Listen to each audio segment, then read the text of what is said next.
El aire de febrero en Querétaro siempre había sido fresco, con ese viento que bajaba de la Sierra Gorda y traía consigo el olor a tierra húmeda y bugambilias.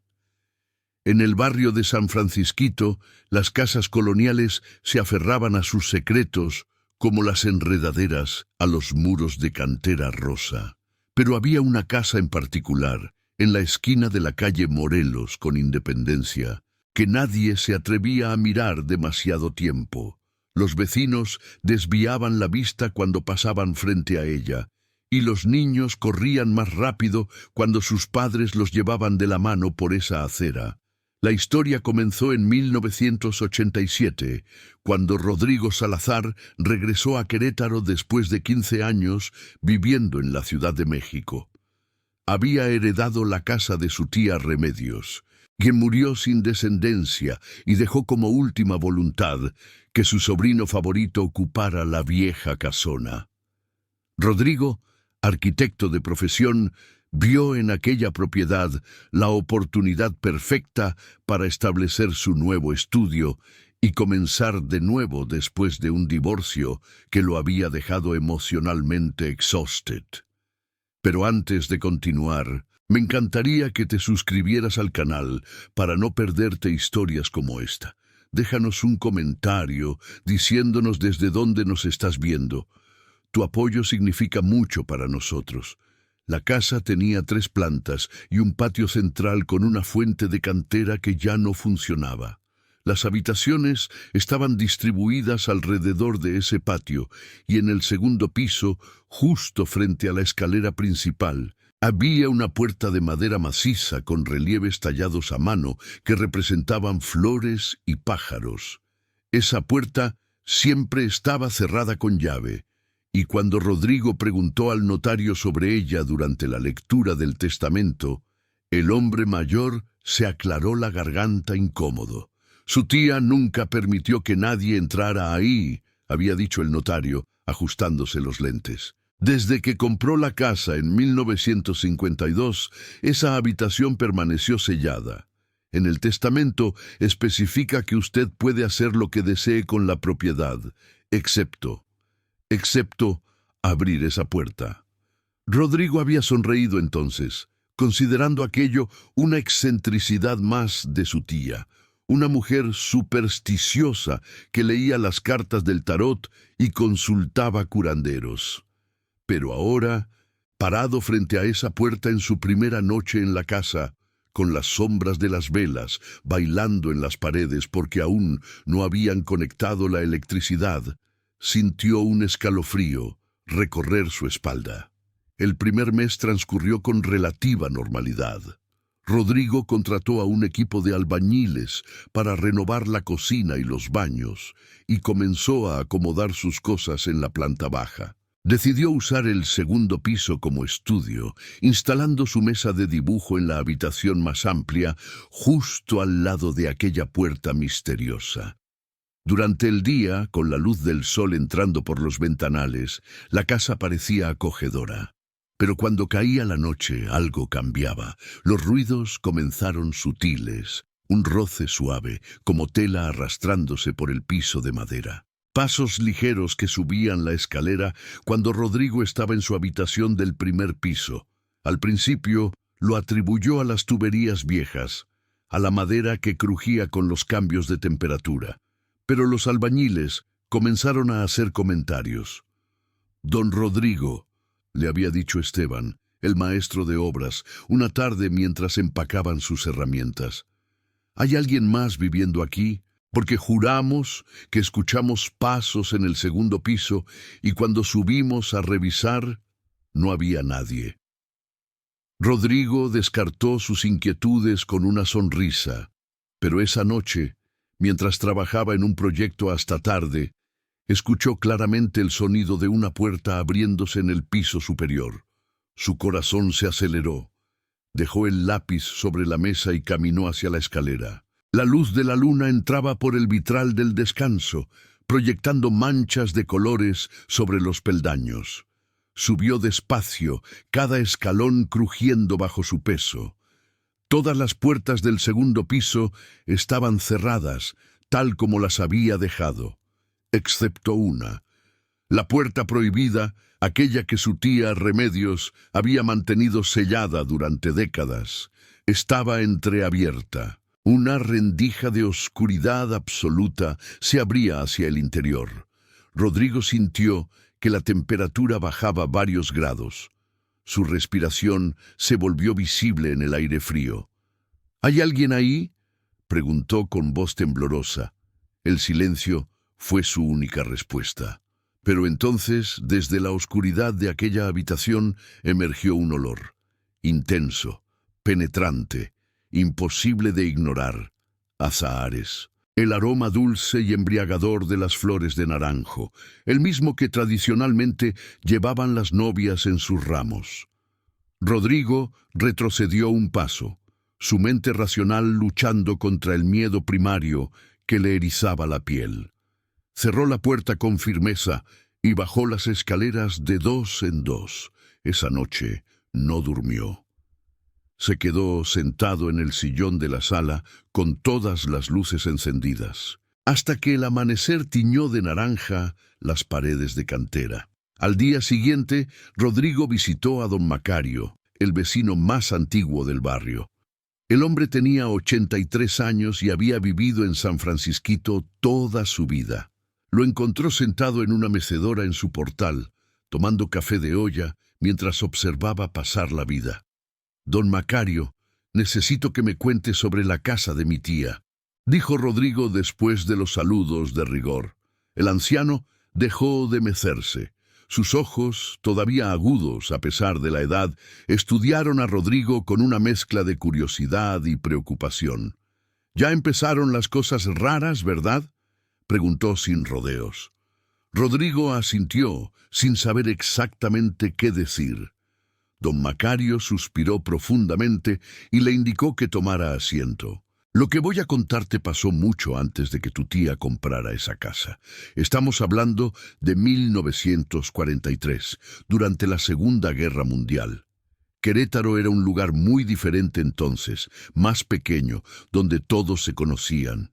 En esa casa vivía la familia Ontiveros, gente muy respetada. Don Julián era comerciante de telas y su esposa, doña Celestina, una mujer muy devota que iba a misa todos los días. El anciano hizo una pausa para tomar un sorbo de café. Tenían una hija, Lucía. Era la muchacha más hermosa que hayas visto, con ojos color miel y una sonrisa que iluminaba cualquier habitación. Todos los jóvenes del barrio querían cortejarla, pero ella solo tenía ojos para Ignacio Fuentes, un joven estudiante de medicina que venía de una familia humilde de Tequisquiapan. Don Julián se opuso rotundamente a ese noviazgo. Quería que su hija se casara con alguien de su mismo nivel social, preferentemente con Augusto Villarreal, el hijo del dueño del molino más grande de Querétaro. Pero Lucía y Ignacio se amaban con esa pasión desmedida que solo tienen los muy jóvenes. Se veían a escondidas, dejaban cartas en el confesionario de la iglesia de San Francisco, planeaban un futuro juntos. Don Macario miró hacia la casa de Rodrigo, sus ojos nublándose con el recuerdo. Cuando don Julián descubrió el romance, encerró a Lucía en su habitación. Era esa habitación del segundo piso, la que da a la calle. La mantuvo ahí durante semanas, alimentándola apenas lo suficiente, rezando para que entrara en razón. Le prohibió ver a Ignacio, le confiscó todas sus cartas. Doña Celestina lloraba en silencio, pero era una mujer de su época. Nunca contradecía a su marido. Mientras tanto, don Julián aceleró los planes para casar a Lucía con Augusto Villarreal. Fijó la fecha de la boda para el 12 de octubre de 1943, día de la Virgen del Pilar. Mandó hacer el vestido más elaborado que Querétaro había visto. Satén francés traído especialmente desde Veracruz, encajes de Aguascalientes, perlas cultivadas del Golfo de México. Costó una fortuna, pero don Julián quería demostrar su estatus. El corazón de Rodrigo latía con fuerza. Sabía que lo que vendría no sería agradable. La noche antes de la boda, continuó don Macario con voz grave, Lucía intentó escapar. Había logrado convencer a una de las sirvientas de que la ayudara, prometiéndole dinero y joyas. El plan era huir a medianoche, encontrarse con Ignacio en la estación de trenes y partir hacia la Ciudad de México, donde nadie los conociera. Pero don Julián descubrió el plan. Algunos dicen que la sirvienta lo traicionó por miedo, otros que simplemente estaba más atento de lo que Lucía creía. El caso es que cuando ella intentó salir por la ventana de su habitación, usando sábanas anudadas como cuerda, su padre irrumpió en el cuarto. Hubo una discusión terrible. Los vecinos escucharon los gritos. Don Macario cerró los ojos como si le doliera recordar. Nadie sabe exactamente qué pasó después. La versión oficial fue que Lucía, en su desesperación, tropezó y cayó por la ventana. Murió instantáneamente al golpearse contra el empedrado del patio, pero había otras versiones, susurros que corrían por el mercado y las fuentes públicas. Algunos juraban que vieron marcas de manos en los brazos de Lucía cuando velaron su cuerpo.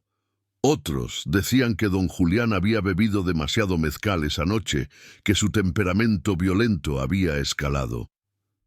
¿Qué pasó con la familia?, preguntó Rodrigo, su voz apenas un susurro. Don Julián insistió en que la boda se llevara a cabo. Dijo que era lo que Lucía hubiera querido, que su muerte no debía ser en vano. Mandó vestir el cuerpo de su hija con el vestido de novia y la veló en la sala principal. Invitó al padre Anselmo para que oficiara una ceremonia fúnebre, pero también nupcial. Quería casar a su hija muerta con Augusto Villarreal, como si eso borrara la vergüenza de todo lo ocurrido. Rodrigo sintió náuseas. ¿Y lo hicieron? No. Augusto Villarreal huyó del pueblo esa misma noche, aterrado. El padre Anselmo se negó rotundamente a realizar semejante sacrilegio. Y entonces sucedió algo que todos recuerdan. Durante el velorio, con Lucía vestida de novia en su ataúd, las velas comenzaron a apagarse solas, una por una, sin que hubiera viento. Y el olor a azahares del ramo que le habían puesto entre las manos se volvió tan intenso que varios invitados tuvieron que salir a la calle a tomar aire. Después del entierro, don Julián cayó en una profunda depresión. Se encerraba en la habitación de Lucía durante horas, llorando y pidiendo perdón. Doña Celestina se volvió loca de dolor. Un día, 3 meses después de la muerte de su hija, don Julián apareció ahorcado en esa misma habitación. Se colgó de la viga del techo usando las mismas sábanas que Lucía había anudado la noche de su muerte. Doña Celestina fue internada en un sanatorio en la Ciudad de México y la casa quedó abandonada durante años. Nadie quería comprarla. Decían que por las noches se veían luces en la habitación de Lucía, que se escuchaban sollozos y el roce de un vestido de satén. Algunos juraban haber visto a una novia en la ventana, mirando hacia la calle como si esperara a alguien. ¿Y mi tía? ¿Por qué compró la casa sabiendo todo esto? Don Macario sonrió tristemente. Tu tía Remedios era una mujer valiente, pero también práctica. Compró la casa por una fracción de su valor, porque nadie más la quería, pero desde el principio estableció reglas. Nunca abriría esa habitación, nunca permitiría que nadie entrara ahí. Decía que mientras la puerta permaneciera cerrada, mientras no se perturbara el descanso de lo que quedara de Lucía, todo estaría bien. Rodrigo volvió a su casa con la mente dando vueltas. La historia de don Macario era perturbadora, pero una parte de él todavía se resistía a creer en fantasmas. Sin embargo, esa noche, mientras intentaba concentrarse en su trabajo, los ruidos volvieron. Más fuertes esta vez, más insistentes. Eran pasos definitivos en el segundo piso. No el crujido aleatorio de la madera vieja, sino el sonido claro de alguien caminando de un lado a otro de la habitación prohibida. Rodrigo subió nuevamente, esta vez con una linterna en mano. La puerta estaba cerrada, tal como la había dejado por la mañana después de asegurarla con un candado nuevo. Pero el candado estaba abierto, colgando de la argolla como si alguien lo hubiera desbloqueado desde adentro. Con manos temblorosas, Rodrigo empujó la puerta. La habitación estaba sumida en la oscuridad absoluta, pero el olor a azahares era abrumador. Encendió la linterna y el haz de luz reveló una escena que lo dejó paralizado. La habitación parecía detenida en el tiempo.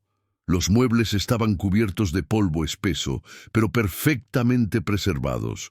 Una cama con dosel, un tocador con espejo, un armario de madera tallada. Sobre la cama, extendido como si alguien acabara de colocarlo ahí, yacía un vestido de novia. El satén todavía brillaba a pesar de las décadas. Los encajes estaban perfectamente conservados. Las perlas parecían recién cosidas. Era imposible. Un vestido de 1943 no podía lucir así de impecable, pero lo que verdaderamente heló la sangre de Rodrigo fue lo que vio en el espejo del tocador. No vio su propio reflejo.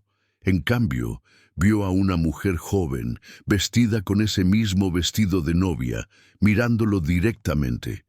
Sus ojos color miel estaban llenos de lágrimas, y sus labios se movían como si intentara decirle algo, aunque ningún sonido emergía.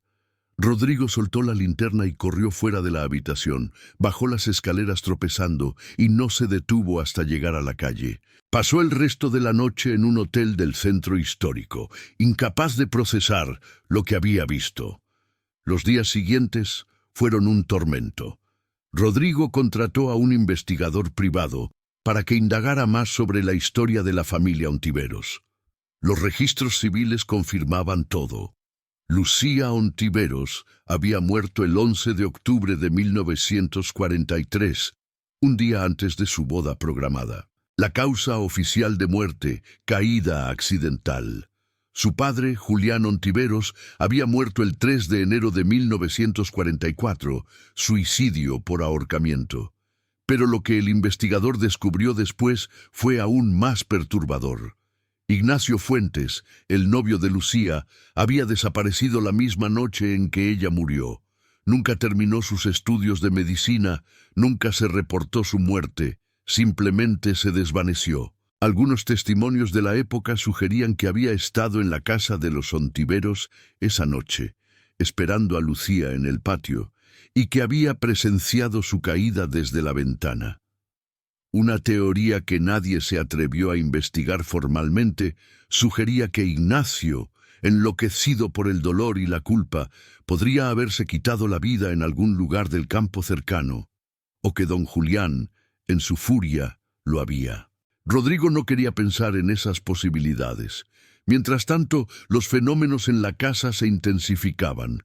Los albañiles se negaron a regresar después de que uno de ellos afirmara haber visto a una mujer en vestido blanco parada al borde del barandal del segundo piso, exactamente donde habría estado la ventana desde la cual Lucía cayó. Las luces comenzaron a fallar sin razón técnica aparente. Los electrodomésticos se encendían y apagaban solos, pero lo peor eran las noches. Rodrigo, que había vuelto a la casa por orgullo y terquedad, escuchaba cada noche el mismo patrón. Pasos que subían la escalera, el sonido de una puerta abriéndose, el roce de tela y luego sollozos. Sollozos desgarradores de una mujer que lloraba sin consuelo. Una noche, Rodrigo decidió enfrentar la situación. Armado con una grabadora de voz, una cámara y una mezcla de valentía y desesperación, subió al segundo piso y se plantó frente a la puerta prohibida. «Lucía», dijo en voz alta, sintiendo ridículo pero determinado, «si estás aquí, si puedes escucharme, necesito que me digas qué quieres. ¿Por qué no puedes descansar?» El silencio fue absoluto durante un momento que pareció eterno. Luego, la temperatura bajó tan drásticamente que Rodrigo pudo ver su aliento. La puerta se abrió lentamente, sin que nadie la tocara. Desde el interior de la habitación, Iluminada ahora por una luz que no tenía fuente visible, emergió una figura. Era ella, Lucía, vestida con su vestido de novia, pero el satén estaba manchado de sangre en algunos lugares, los encajes rasgados. Su rostro era hermoso pero devastado por el sufrimiento. Sus ojos, esos ojos color miel que don Macario había descrito, miraron directamente a Rodrigo. Entonces habló. Su voz era un susurro que parecía venir de todas partes y de ninguna a la vez. No fue un accidente. Rodrigo sintió que las piernas le fallaban. Se aferró al barandal para no caer. Mi padre me empujó. Lo hizo porque preferí morir antes que casarme con un hombre que no amaba. Pero antes de morir, vi a Ignacio abajo, en el patio. Vi su rostro cuando caí. Y luego mi padre bajó. Escuché gritos, golpes. Nunca supe qué le pasó a Ignacio. Nunca pude despedirme. Las lágrimas corrían por el rostro espectral de Lucía. He estado aquí durante décadas, atrapada en este momento, en esta espera eterna. No puedo irme sin saber qué pasó con él. No puedo irme sin que alguien conozca la verdad de mi muerte. Mi padre selló esta habitación después de quitarse la vida aquí, creyendo que podía encerrar su culpa y mi espíritu juntos. Pero solo logró atraparme. Rodrigo tragó saliva, buscando su voz. ¿Qué necesitas de mí? Encuentra a Ignacio. Descubre qué fue de él. Y cuenta nuestra historia. No dejes que seamos solo otro rumor, otra leyenda de terror. Fuimos personas reales, con sueños reales, con un amor real que fue destruido por el orgullo y la violencia. La aparición comenzó a desvanecerse, pero antes de desaparecer completamente, añadió, en el sótano. Mi padre escondió algo en el sótano. Es el comienzo. Rodrigo no sabía que la casa tuviera sótano, pero al día siguiente, con la luz del sol dándole algo de valor, comenzó a buscar. Golpeó las paredes de la planta baja escuchando el sonido, levantó alfombras antiguas buscando trampillas. Finalmente, en la despensa de la cocina, debajo de una alacena empotrada, encontró una compuerta de madera cubierta por décadas de suciedad y olvido. La abrió con esfuerzo, revelando una escalera de piedra que descendía a la oscuridad. El aire que emanaba era húmedo y cargado de moho. Con una linterna y un pañuelo sobre la nariz y boca, Rodrigo descendió. El sótano era pequeño, con paredes de piedra resumando humedad. Había cajas viejas, muebles rotos, las pertenencias olvidadas de décadas. Pero en un rincón, parcialmente oculto por una lona, Rodrigo encontró algo que lo dejó sin aliento. Era un baúl de madera con las iniciales J.O., talladas en la tapa. Julián Ontiveros. Rodrigo lo abrió con manos temblorosas. Dentro había documentos, fotografías amarillentas y un diario encuadernado en piel. Con dedos temblorosos comenzó a leer. Las primeras entradas del diario eran mundanas. Anotaciones sobre negocios, listas de inventario, cuentas por cobrar. Pero a medida que avanzaba hacia octubre de 1943, el tono cambiaba. Julián Ontiveros escribía con letra cada vez más errática sobre su hija, sobre su desobediencia, sobre cómo estaba salvando su alma al forzarla a casarse con un hombre de bien. La entrada del 11 de octubre de 1943 fue como recibir un puñetazo. Hoy he hecho lo que tenía que hacer. Lucía intentó escapar, como temía. La encontré en su habitación atando sábanas. Cuando le dije que si no se casaba con Augusto, prefería verla muerta, me desafió. Me miró con esos ojos llenos de odio y me dijo que prefería estar muerta que vivir bajo mi control. Perdí el control, la empujé, no pensé, no quise, pero cayó. Dios mío, cayó. Bajé corriendo. Estaba muerta y él estaba ahí, ese maldito Ignacio Fuentes, como una rata esperando en las sombras. Gritaba, intentó atacarme. Tuve que detenerlo, lo golpeé, seguí golpeándolo. No podía permitir que contara lo que había visto. No podía permitir que arruinara lo poco que quedaba de mi honor. Lo arrastré al sótano. Todavía respiraba, pero apenas. Le di agua con láudano hasta que dejó de moverse. Luego tuve que hacerlo desaparecer. Cavé en el rincón más alejado, bajo las piedras sueltas. Allí quedó. Allí se quedará. Es mejor así. Es justo. Él causó todo esto con sus ideas románticas, llenando la cabeza de mi hija con fantasías. Mañana diremos que Lucía se cayó accidentalmente, que estaba alterada pensando en la boda. Nadie preguntará demasiado. Soy Julián Ontiveros. Mi palabra es ley en este pueblo.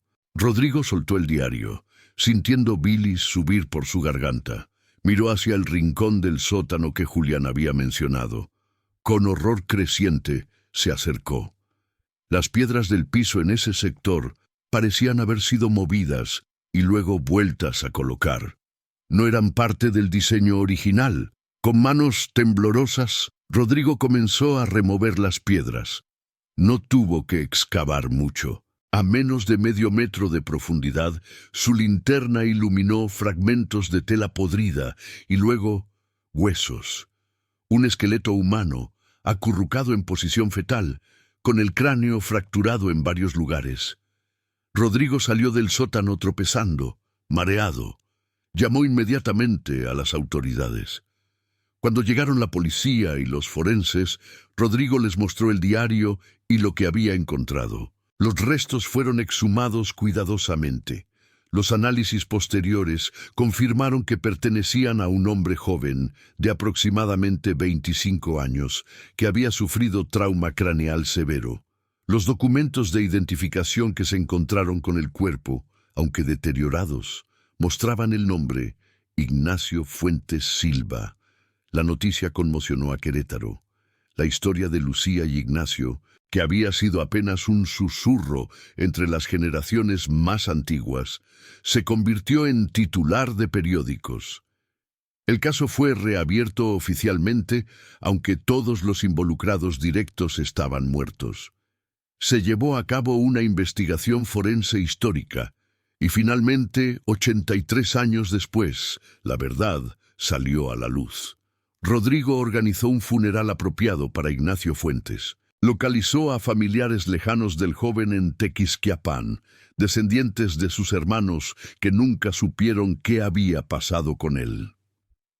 Los restos de Ignacio fueron enterrados en el Panteón de San Francisquito, y aunque fue una ceremonia pequeña, muchos vecinos asistieron para honrar la memoria de aquel amor truncado. Pero quedaba algo más por hacer. Rodrigo investigó sobre Lucía y descubrió que había sido enterrada en el panteón familiar de los Ontiveros, pero separada de su padre, quien estaba en una tumba sin nombre, en una sección alejada, como era costumbre para los suicidas en aquella época. Con el permiso de las autoridades y trabajando con historiadores locales, Rodrigo organizó una ceremonia especial. Era mediados de marzo de 2025. En una tarde fresca de primavera queretana. Frente a un grupo de periodistas, historiadores y vecinos curiosos, Rodrigo leyó cartas que Lucía e Ignacio se habían escrito, documentos que había encontrado en el baúl de Julián, palabras de amor y esperanza de dos jóvenes que soñaban con un futuro juntos. Lucía Ontiveros no murió en un accidente, declaró Rodrigo ante las cámaras. Fue asesinada por su padre, un hombre que valoraba más su orgullo y posición social que la vida y felicidad de su hija. Ignacio Fuentes no abandonó a su amada. Fue asesinado por tratar de estar con ella. Durante más de 80 años, sus historias fueron silenciadas, convertidas en rumores y leyendas de terror. Hoy les devolvemos sus voces. Hoy les damos la paz que merecieron desde el principio. Esa noche Rodrigo regresó a su casa con una mezcla de agotamiento y expectación. Subió al segundo piso y abrió la puerta de la habitación prohibida por última vez. El vestido de novia ya no estaba sobre la cama. La habitación, aunque todavía polvorienta, parecía diferente, más ligera. El aire ya no estaba cargado de tristeza, y entonces la vio. Lucía estaba junto a la ventana, pero no estaba sola. A su lado, tomándola de la mano, estaba un joven con ojos amables y sonrisa suave. Ignacio. Ambos lucían como debieron haber lucido el día de su boda frustrada, jóvenes, esperanzados, felices. Se miraron uno al otro con un amor que había trascendido la muerte y el tiempo. Lucía se volvió hacia Rodrigo y sonrió. Por primera vez desde su muerte era una sonrisa genuina y llena de gratitud y paz. «Gracias», susurró. «Por fin podemos irnos». Las dos figuras comenzaron a desvanecerse, convirtiéndose en luz, en partículas luminosas que flotaron hacia el techo y se dispersaron como estrellas fugaces. El olor a azahares llenó la habitación una última vez, pero ahora era dulce, reconfortante, como debía ser el aroma de las flores de boda. Cuando todo terminó, Rodrigo se sentó en el suelo de aquella habitación y lloró. Lloró por Lucía y por Ignacio, por todas las vidas destruidas por el orgullo y la violencia, por los amores que nunca llegaron a florecer. Los días siguientes fueron extraños. La casa ya no daba miedo. Los ruidos cesaron completamente. Los vecinos comenzaron a visitar a Rodrigo, compartiendo sus propias experiencias con la casa a lo largo de los años, ahora libres de hablar sin temor.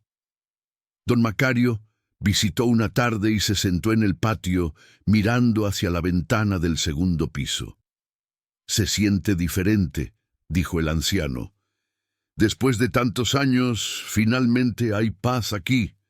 Rodrigo decidió terminar las renovaciones de la casa. Convirtió la habitación de Lucía en un espacio de memoria, con fotografías y documentos sobre la historia que había descubierto. Invitó a escuelas locales a visitarla usando la tragedia de Lucía e Ignacio como una lección sobre los peligros del autoritarismo familiar, la violencia doméstica y la importancia de honrar la autonomía de las personas, especialmente de las mujeres. La historia se viralizó en redes sociales. Periodistas de todo México visitaron Querétaro para cubrir el caso. Algunos llamaron a Rodrigo explotador, aprovechándose de una tragedia. Otros lo vieron como un héroe que había dado voz a los silenciados. Rodrigo ignoró ambos extremos. Simplemente había hecho lo que sentía correcto. Meses después, en octubre de 2025, exactamente 82 años después de la muerte de Lucía, Rodrigo organizó una ceremonia especial. Con el apoyo de las autoridades locales y la Iglesia de San Francisco, después de largas negociaciones con un padre más progresista que el de 1943, se llevó a cabo una misa conmemorativa. Aunque no fue una boda oficial, fue una celebración del amor de Lucía e Ignacio. Se colocaron fotografías de ambos jóvenes en el altar. Un coro cantó canciones tradicionales de bodas queretanas. Familiares lejanos de ambos, localizados después de meses de investigación genealógica, asistieron para honrar la memoria de sus ancestros. Durante la ceremonia sucedió algo que todos los presentes recordarían. Mientras el padre hablaba sobre el amor eterno y el perdón, una ráfaga de viento entró por las puertas abiertas de la iglesia, a pesar de que era un día sin viento. Llevó consigo pétalos de flores de naranjo, azahares, que llovieron sobre los asistentes como confeti de boda. Nadie pudo explicar de dónde habían venido. No había naranjos en flor cerca de la iglesia en esa época del año. Después de la ceremonia, Rodrigo finalmente vendió la casa. No por miedo, sino porque sentía que su trabajo ahí estaba completo. La compró una joven familia con 3 hijos que transformaron la antigua casona en un hogar lleno de risas y vida. Rodrigo les contó toda la historia, y lejos de asustarles, les fascinó. «Espero que sean felices aquí», les dijo Rodrigo el día de la mudanza. Esta casa ha visto demasiada tristeza. Merece ser llenada de amor. Rodrigo se mudó a un departamento moderno en el centro de Querétaro, pero siguió involucrado con la historia de Lucía e Ignacio. Escribió un libro documentando todo lo que había descubierto, con el apoyo de historiadores de la Universidad Autónoma de Querétaro. El libro se convirtió en un éxito de ventas local y ganó premios de historia regional. Pero lo más importante para Rodrigo fue el impacto en la conversación pública. La historia de Lucía inspiró debates sobre la violencia familiar, los derechos de las mujeres y cómo las familias mexicanas tradicionales a menudo priorizaban el honor sobre la felicidad individual. Organizaciones de derechos de las mujeres en Querétaro adoptaron la historia de Lucía como un ejemplo de por qué era crucial luchar contra el patriarcado autoritario. Un año después de haber encontrado los restos de Ignacio, Rodrigo visitó el Panteón de San Francisquito. Era una tarde tranquila de febrero, similar a aquella primera vez que llegó a Querétaro. Caminó hasta la tumba de Lucía, que ahora tenía una lápida renovada con su historia verdadera grabada. Lucía Ontiveros, 1921-1943. No murió en un accidente. Fue asesinada por defender su derecho a amar. Su historia no será olvidada. Al lado, en una tumba nueva, descansaba Ignacio Fuentes, con su propia lápida. Ignacio Fuentes Silva, 1918-1943. Asesinado por amar. Nunca abandonó a su amada. Finalmente juntos. Rodrigo colocó flores de naranjo en ambas tumbas. Mientras lo hacía, una sensación de paz lo invadió. No vio fantasmas ni escuchó voces sobrenaturales, pero sintió algo más profundo. La certeza de que Lucía e Ignacio finalmente estaban en paz, juntos, de la manera que debieron estarlo en vida. Al salir del panteón, Rodrigo pasó frente a la casa que había sido su hogar por un año. La familia nueva había pintado las paredes de colores alegres. Podía escuchar risas infantiles desde el patio. En la ventana del segundo piso, la que alguna vez fue la habitación de Lucía, había cortinas nuevas ondeando con la brisa y podía ver juguetes en el alféizar. Era exactamente como debía ser. La casa ya no era un monumento al dolor, era un hogar. Esa noche, mientras Rodrigo trabajaba en su estudio en su nuevo departamento, recibió un mensaje de don Macario. El anciano vecino le compartía una fotografía antigua que había encontrado entre sus cosas. Era de un día de mercado en San Francisquito, tomada en 1942. Entre la multitud, borrosos pero reconocibles gracias a las descripciones, estaban dos jóvenes tomados de la mano, Lucía e Ignacio, captados en un momento de felicidad robada, sonriendo al mundo que los rodea sin saber la tragedia que les esperaba un año después. Rodrigo guardó esa fotografía como su más preciado tesoro. La enmarcó y la colocó en su estudio, donde aún permanece. Para él representa algo importante, que el amor real, el amor verdadero, no muere. Puede ser silenciado, oculto, negado, pero eventualmente encontrará la manera de ser conocido. La oscura historia de la novia que murió antes de casarse y nunca se fue, no era realmente una historia de terror, era una historia de amor, injusticia y finalmente redención. Era un recordatorio de que las voces silenciadas eventualmente encuentran la forma de ser escuchadas, si hay alguien dispuesto a escuchar. Y en Querétaro, en el barrio de San Francisquito, donde las casas coloniales aún guardan secretos entre sus muros de cantera rosa, la gente ya no desvía la vista cuando pasa frente a aquella casa en la esquina de Morelos con Independencia. Ahora la miran con respeto, recordando la historia de Lucía e Ignacio, dos jóvenes que amaron demasiado en un tiempo que no valoraba el amor sobre el honor. Sus nombres ya no son susurros asustados en la oscuridad, son lecciones de historia, recordatorios de valentía, símbolos de que el amor verdadero puede trascender incluso la muerte.